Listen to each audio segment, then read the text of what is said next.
Assalamualaikum warahmatullahi wabarakatuh. Bismillahirrahmanirrahim. Alhamdulillahi dzil asma'il husna was sifatil ula. Wassalatu wassalamu ala nabiyil habibil mustafa sayyidina wa maulana Muhammadin afdalil wara wa ala alihi wa sahbihi wa man ihtada. Subhanaka la ilma lana illa ma 'allamtana innaka antal alimul hakim. Wala haula wala quwwata illa billahil aliyyil azim. Astaghfirullahal azim. Imam Masjid Nurdin yang kita muliakan, para alim ulama, guru-guru kita, orang-orang tua kita yang hadir pada kesempatan pengajian malam hari ini, bapak-bapak dan ibu-ibu, senantiasa kita berdoa kepada Allah Subhanahu wa taala. Semoga Allah Subhanahu wa taala mengampunkan seluruh dosa-dosa kita, baik dosa yang zahir maupun dosa yang batin, memberikan keberkahan dalam hidup kita, memberikan keselamatan bagi kita fid dunya wal akhirah. Amin ya rabbal alamin. Al-Hamid pada minggu yang lalu, nama Allah yang ke-57. Ke malam hari ini kita akan mengenal nama Allah Al-Muhsi, yaitu nama yang ke-58. Al-Muhsi adalah nama Allah Subhanahu wa taala yang ke-58. Artinya yang maha menghitung. Dari kata ahsa yuhsi, ihsa muhsi, isim fa'il, yang maha menghitung. Hujjatul Islam Imam Al-Ghazali menjelaskan, maksud Al-Muhsi ialah yang maha mengetahui dan menghitung segala sesuatu dengan cepat. Al-Muhsi artinya yang maha mengetahui dan yang menghitung segala sesuatu dengan sangat cepat. Firman Allah Subhanahu wa taala, wa ahata bima ladayhim wa ahsa kulla syai'in adada. Al-Jin 28. Dan ilmu Allah Subhanahu wa taala itu meliputi dengan apa yang di sisi mereka, dan dia menghitung bilangan tiap sesuatu. Wa ahsa kulla syai'in adada. Hitungan Allah Subhanahu wa taala, kata guru kita Syekh Muhammad Bakhit hafizahullah, pas, tepat dengan yang sebenarnya, tidak kurang dan tidak lebih. Dia mengetahui bilangan ikan yang ada di dalam lautan, sedikit pun tidak ada yang kurang dari sebenarnya. Allah menghitung dengan pengetahuan ilmunya yang meliputi dengan cepat dan tepat, tanpa kurang sedikit pun dari hitungan yang sebenarnya. Hanya dia yang mengetahui berapa jumlah malaikat, berapa jumlah para rasul, dan berapa jumlah para nabi. Yang sebenarnya hanya Allah Subhanahu wa taala yang mengetahuinya. Begitu juga nama-nama Allah yang sesungguhnya, banyaknya hanya Allah yang mengetahui bilangannya. Dalam riwayat jumlah nabi dan rasul ini, Allahumma shalli ala sayyidina Muhammad, 240.000 semuanya ya. Begitu juga jumlah sahabat.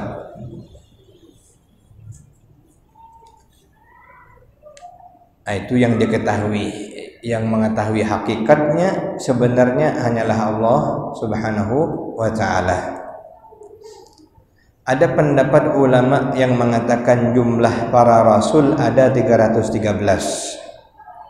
Ada juga yang mengatakan 314, dan ada juga yang mengatakan 315. Itu untuk jumlah para rasul. Namun pendapat-pendapat ini lemah karena hanya sekedar perkiraan saja. Yang tahu hitungan sebenarnya hanyalah Allah Subhanahu wa taala yang bernama Al-Muhsi. Yang menghitung, yang tepat hitungannya, yang pas dan cepat. Atau masuklah amal-amal apapun yang Allah ciptakan, Allah berikan, jika ada hitungannya, maka Allah yang maha mengetahui jumlah bilangan hitungannya tersebut. Macam puasa, Nabi bersabda, Allah berfirman, as-sawmu li wa ana ajzi bih. Puasa itu untukku, aku sendiri nanti yang akan membalasnya. Artinya tidak ada kehitungan lagi, ya. Betapa banyak pahalanya. Apabila kita sudah mengetahui dan meyakini bahwa Allah Subhanahu wa taala menghitung apa yang dia ketahuinya, maka keimanan itu akan membuahkan sesuatu, yaitu perilakunya adalah ia menghitung gerak dan diamnya untuk bekalnya sebagai persiapan pada hari kembali nanti. Salah satu hikmah kita mengenal nama Allah Al-Muhsi, agar iman kita bertambah dan membuahkan bahwa kita memperkirakan, menghitung gerak dan diam kita, apakah banyak pahalanya atau banyak dosanya, dan mempersiapkan bekal kita untuk menghadapi hari kemudian. Mulai masuk dari alam kubur, ya, alam barzakh. Dalam hadis Nabi bersabda, atau yang kurang lebih artinya, kalau baik di alam barzakh, di alam kubur, maka akan baik selanjutnya. Jika buruk di alam barzakh, di alam kubur, pertanda buruk pula setelahnya. Nas'alullah al-aman wassalamah wa na'udzubillah min adzabil qabri wa min adzabil nar. Amin ya rabbal alamin. Kita diperintahkan menghitung bekal kita untuk menjalani tahapan-tahapan menuju hari yang abadi. Seperti orang yang ingin berangkat haji, ia harus menghitung bekal perjalanannya dari rumah sampai kembali. Begitu juga bagi orang yang pasti menjumpai kematian, dunia adalah sebagai tempat untuk mempersiapkan perbekalan. Jadi kita harus setiap saat menghitung-hitung bekal kita untuk menghadapi hari kematian, dan banyak-banyak mengingat kematian. Aktsiru min dzikri hadimil ladzat, kata Nabi, banyakkan mengingat hal yang menghancurkan kelezatan. Itu banyak-banyak kita ingat mati, tapi memperbanyak bekal kita, mempersiapkan dengan taubat kepada Allah, memperbaiki amal ibadah kita, meningkatkan ketaatan kita. Seiring kita ingat mati, ikhtiar untuk kesehatan. Dulu pernah saya mendengar ada seorang guru yang berkata, kita jika mendengar orang meninggal dunia, maka orang langsung bertanya, sakit apa dia meninggal? Sakit jantung misalnya, sakit mah. Maka orang sibuk untuk jangan sampai sakit jantung, jangan sampai sakit mah. Mulailah olahraga tiap pagi, dipersiapkannya bekal kesehatannya. Tapi sayangnya bekal kematian tidak disiapkan. Mestinya ketika kita mendengar orang meninggal dunia, kita ingat, walaupun penyakitnya kita berusaha menjauhi, tapi membekalkan diri untuk menghadapi kematian. Itulah yang disebut dengan al-ibrah, mengambil ibrah atau pelajaran. Ziarah kubur diantaranya. Selain kita melihat semangat taat orang yang sedang kita ziarahi, sekaligus mengingatkan kita akan kematian. Namun begitu banyaknya orang yang biasa ke kubur, bukan malah ingat mati, malah tidak ingat mati. Bahkan katanya tukang gali kubur pun tidak ingat mati, karena dia menganggap itu kerja saja. Itu yang kelirunya kita. Mestinya menghitung-hitung supaya menjadi bekal kita menuju hari yang abadi. Kata Syekh Muhammad Bakhid hafizahullah, setidaknya ada 8 tahapan persinggahan yang akan kita lalui baru kita sampai ke syurga. Jika diridhai Allah, syurga. Ataupun wal'iyadu billah, jangan-jangan ke neraka. Na'udzubillahi min dzalik. Ada 8 tahapan.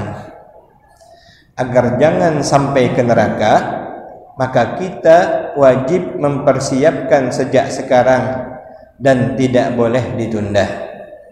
Karena waktu keberangkatan kita tidak ada yang tahu. Apabila tidak punya persiapan, kita akan kesulitan dalam menghadapi persinggahan-persinggahan tersebut. 8 stasiun baru nanti surga dan neraka. Yang pertama, stasiun kematian. Pertama, ketika menghadapi kematian. Ketika sakaratul maut, tidak ada yang dapat diharapkan kecuali husnul khatimah. Mudah-mudahan Allah tutup dengan penutup yang terbaik. Tulisannya husnu tanpa k, pakai h saja. Husnul khatimah. Kalau dibaca husnu bisa berubah maknanya husnu. Cuman kalau lidahnya memang sudah mandok nih kan, mudah-mudahan dimaafkan Allah. Yaitu mati dalam keadaan muslim. Wala tamutunna illa wa antum muslimun. Banyak wal'iyadu billah ada orang yang mati dalam hadis bi ghairi iman, tanpa iman. Salah satunya, mohon maaf, orang yang benci dan menjauh daripada ulama. Tidak suka dengan ulama, benci dengan ulama, tak percaya dengan ulama. Salah satunya dia khawatirkan mati dalam keadaan dicabut imannya oleh Allah Subhanahu wa ta'ala. Dan supaya malaikat maut mencabut dengan manis muka, itu yang kita inginkan. Rasulullah SAW ada memberikan arahan dalam beberapa hadis untuk menghadapi yang demikian. Di antaranya sabda Nabi, "Man sarrahu ayyalqallaha azza wa jalla ghadan muslima falyuhafiz ala haula'i shalawat haitsu yunada bihinna." Barang siapa ingin berjumpa Allah, artinya mati dalam keadaan Islam, pada hari kiamat hendaklah ia memelihara salat 5 waktu ketika diseru untuknya. Jadi ketika seruan salat itu datang, hendaklah dia menjaganya dan mentaati seruan Allah Subhanahu wa ta'ala. Dan jika dapat melakukannya secara berjamaah, tidak dapat di masjid, di rumah dengan anak bini. Karena dalam mazhab Syafi'iyah telah dikatakan berjamaah walaupun hanya 2 orang, walaupun di rumah. Namun yang afdalnya bagi yang kuat, yang sehat, yang punya kesempatan tentunya di masjid. Dalam mazhab Hambali hukumnya wajib berjamaah di masjid. Mazhab kita hukumnya fardu kifayah. Ini anjuran pertama agar jangan gegabah ketika menghadapi sakaratul maut. Maka hendaknya kita upayakan sholat berjamaah sebagai bekal. Mulai sekarang niatkanlah bahwa sholat berjamaah itu sebagai persiapan untuk menghadapi kematian. Ini kita hitung mulai. Ini yang disebut dengan menghitung untuk mengadakan bekal kita. Anjuran atau arahan yang kedua, yaitu hendaklah memperbanyak membaca doa yang diajarkan Rasulullah. Di antaranya, Allahumma a'inni 'alal maut wa hawwinhu 'alayya. Ya Allah, ya Tuhanku, tolonglah aku menghadapi kematian dan mudahkanlah kematian itu untukku. Atau yang biasa kita baca, Allahumma a'inni fi sakaratil maut, Allahumma hawwin 'alayya fi sakaratil maut. Ya Allah, kasihanilah aku di waktu sakaratul maut, saat nazak, nak dicabut nyawa. Sama-sama kita baca, Allahumma a'inni 'alal maut wa hawwinhu 'alayya.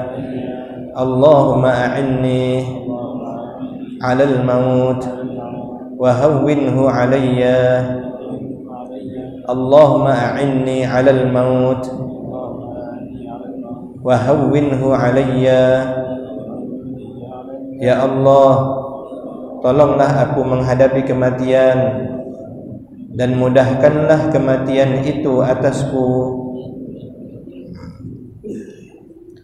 Dan anjuran yang ketiga, bahwa memperbanyak membaca zikir la ilaha illallah. Sabda Rasulullah sallallahu alaihi wasallam, akhbarani Jibril anna la ilaha illallah unsul muslim 'inda mautihi wa biqabrihi wa hina yakhruju min qabrihi. Telah mengkhabarkan kepadaku oleh Jibril bahwasanya la ilaha illallah adalah teman atau penghibur seorang muslim ketika matinya dan dalam kuburnya dan ketika keluar dari kuburnya. Ini teman kita la ilaha illallah, penghibur kita sekaligus saat kematian, saat dalam kubur, saat bangkit dari kubur. Banyakkan baca la ilaha illallah.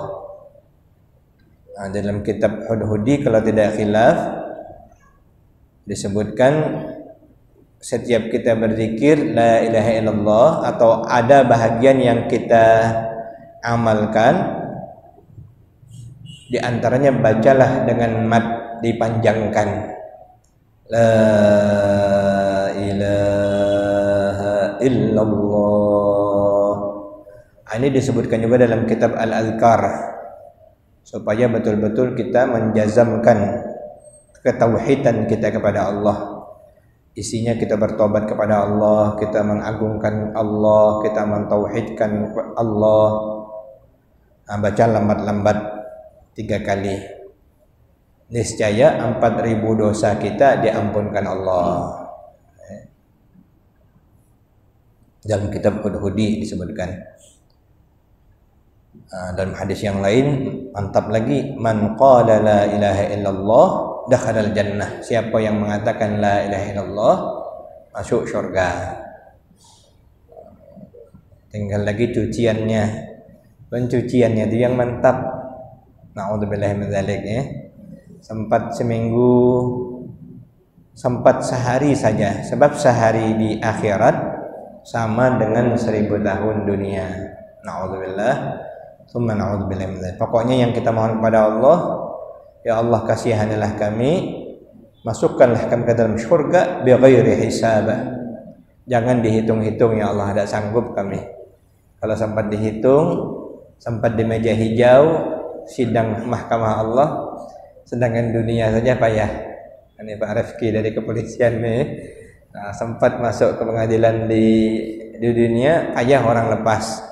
Apakah lagi itu pengadilannya Allah Subhanahu wa ta'ala. Makanya kita banyak-banyak minta ampun kepada Allah, dan termasuk amalan yang baik banyak bersalawat kepada Rasulullah. Karena salawat kepada Rasulullah rahmat dari Allah. 1 kali kita salawat, 10 kali Allah bagi rahmat. Kalau sudah Allah yang bagi, payahlah bandingannya, langsung dari Allah ya. Allahumma salli wa sallim wa barik alaihi wa ala alihi. Sebagai tanda kita punya persiapan menghadapi sakaratul maut, kita harus memperbanyak mengucap la ilaha illallah, karena kalimat ini nanti akan menjadi pendamping kita saat menghadapi sakaratul maut. Sakaratul maut ini luar biasa fitnahnya. Na'udzubillah ya. Godaannya, karena ketika itu bukan akal kita lagi yang main. Disitulah keimanan kita, amal soleh kita, ridha Allah Subhanahu wa ta'ala. Bukan macam praktikum.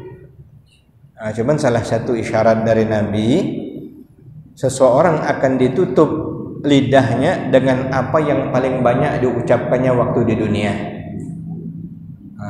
Karena itu orang yang banyak berzikir, insya Allah saat terakhir zikir yang keluar dari mulutnya, karena sudah biasa zikir dari mulutnya keluar. Nah, takutnya kalau bukan zikir, naudzubillah ya, banyak contoh-contohnya. Nah, dengan 3 macam ini jika kita sudah mengekalkannya, mulai tadi disebutkan bahwa kita jaga sholat, banyak berdoa untuk menghadapi kematian, banyak zikir la ilaha illallah, ada bekal kita ya. Ini kita siapkan untuk melewati persinggahan yang pertama, yaitu alam kubur. Kedua, ketika menghadapi fitnah kubur, sakratul maut yang pertama. Yang kedua, menghadapi fitnah kubur. Yang tadi untuk baru nak sakratul mautnya saja. Dalam kubur kita berada seorang diri. Di sana kita nanti akan diuji dengan fitnah kubur. Untuk menghadapi fitnah kubur, Rasulullah SAW bersabda, "Man qara'a suratal mulki kulla lailatin lam yadurrahul fattanu." Barang siapa membaca surat Al-Mulk pada tiap-tiap malam, tidak bisa memberi mudarat baginya fitnah kubur. Tabarakalladzi biyadihil mulku wa huwa ala kulli syai'in qadir. Alladzi khalaqal mauta wal hayata liyabluwakum ayyukum ahsanu amala. Nah, itu tiap malam kalau bisa untuk bekal kita.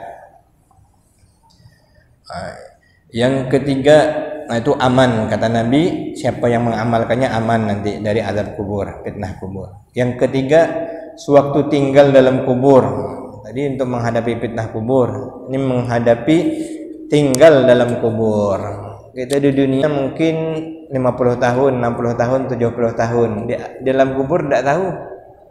Yang meninggal pada semenjak zaman Nabi Adam, Nabi Nuh, udah berapa tahun sampai sekarang dalam kuburnya. Nah, dan ada juga orang, mudah-mudahan kita termasuk di dalamnya, yang disebutkan seperti tidur pengantin. Karena ma'aris, masuk kubur meninggal, tiba-tiba buka mata, tidur sebentar cuman. Yang kesian nih yang lama, naudzubillah ya. Enak juga kalau nikmat yang didapat, takutnya azab.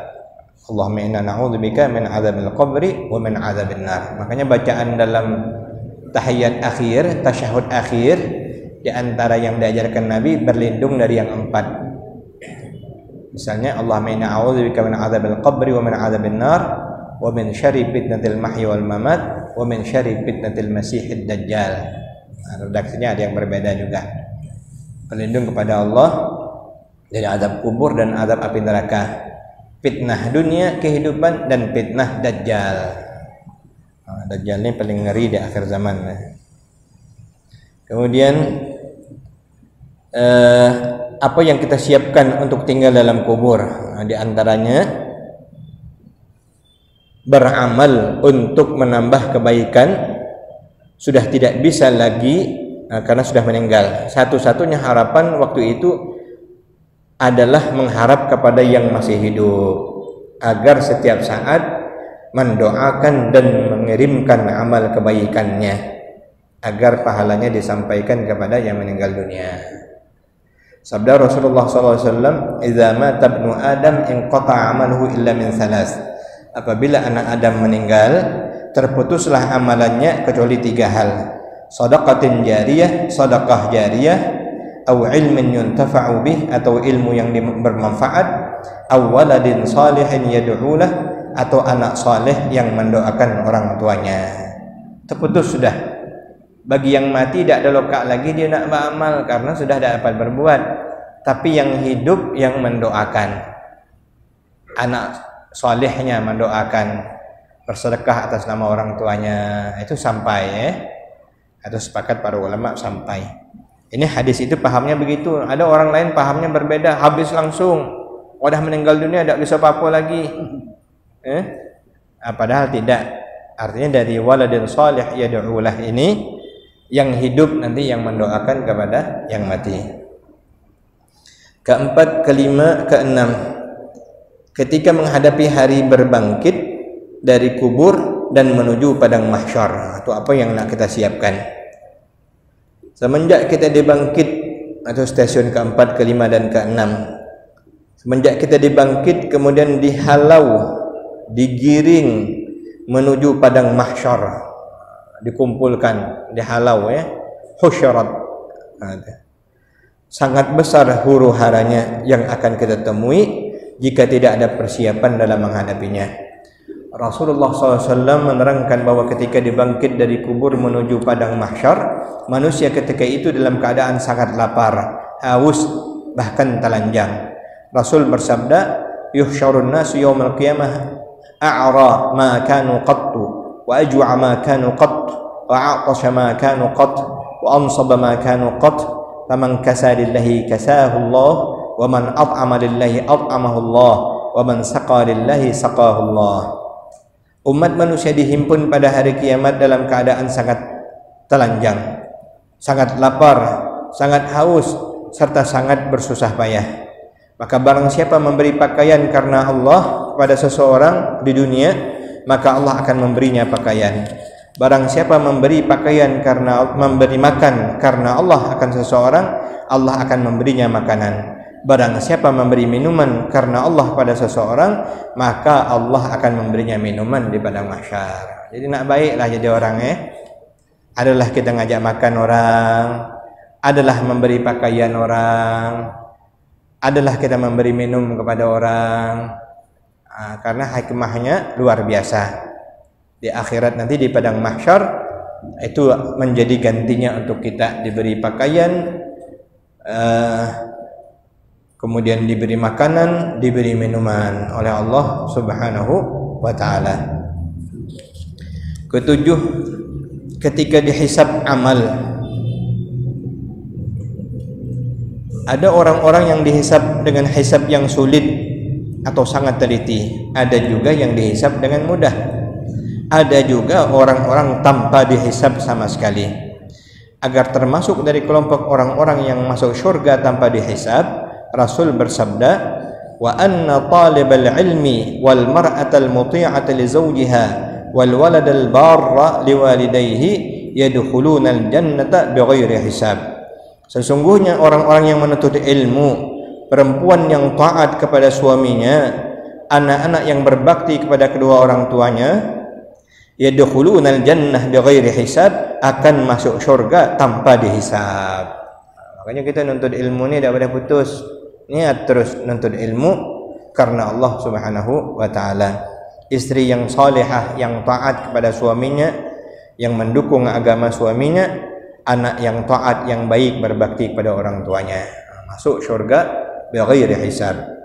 Kedelapan, apa yang kita siapkan, yaitu ketika menghadapi titian siratal mustaqim. Tadi ada stasiun-stasiun, mulai dari kematian, mulai dari alam kubur, ya, mulai lagi nanti fitnah kubur, kemudian lagi padang mahsyar, dihisab tadi.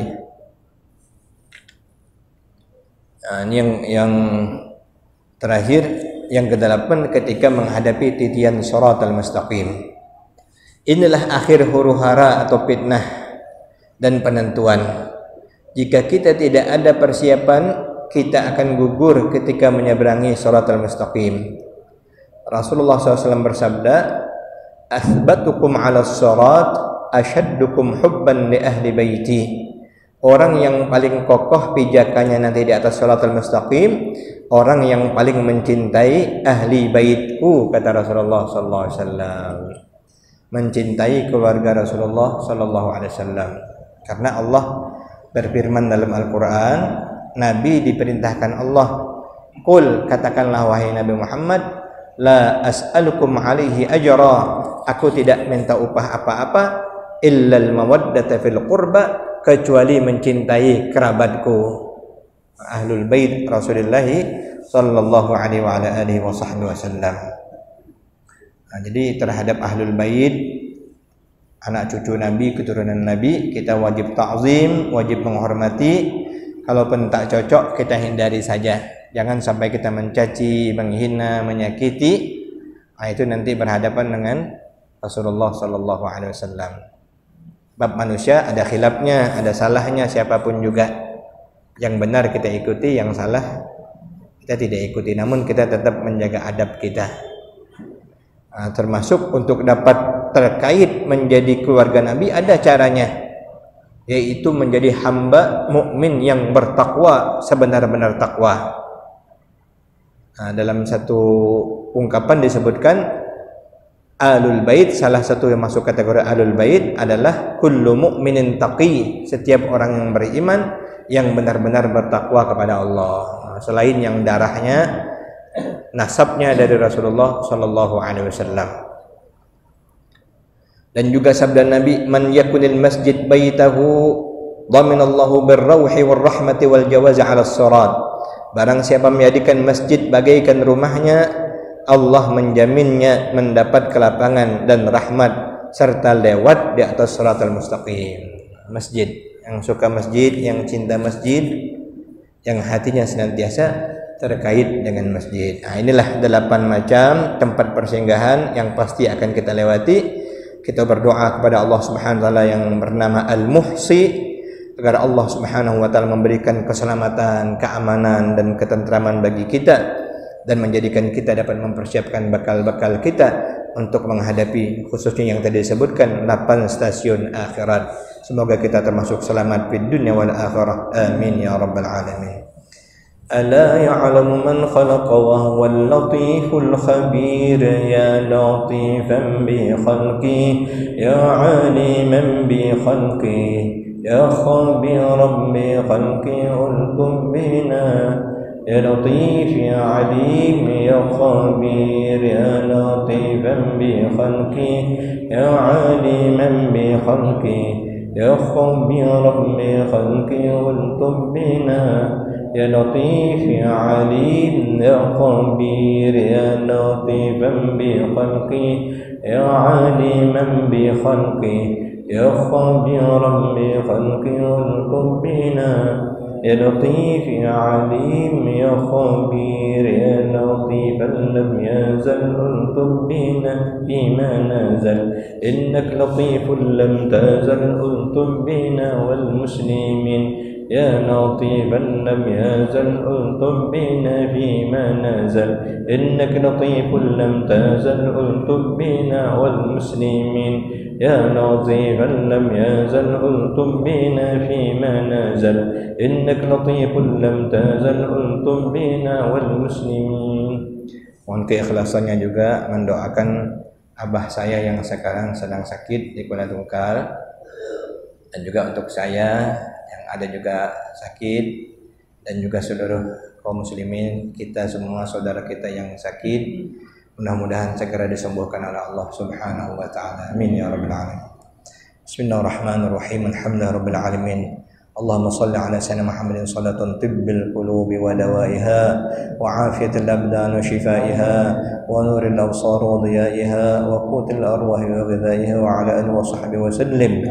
Allahumma rabban nas ishfi anta shafi ishfi abana Haji Abdullah bin Hajjah Ruqayyah shifaan ajilan shifaan la yughadiru saqama wa la alama. Allahumma shfi mardana mardal muslimin, Allahumma shfi mardana mardal muslimin, Allahumma shfi mardana mardal muslimin. Allahumma tub alaina wa afina wa afu anna, Allahumma a'inna 'ala al-maut wa hawwinhu 'alaina. Allahumma tub alaina tawbatan nasuha wa anta 'anna radin bi rahmatika ya arhamar rahimin. Allahumma zidna 'ilman warzuqna fahma. Wa sallallahu ala sayyidina maulana Muhammadin wa ala alihi wa sahbihi wa sallam. Walhamdulillahi rabbil alamin. Assalamualaikum warahmatullahi wabarakatuh.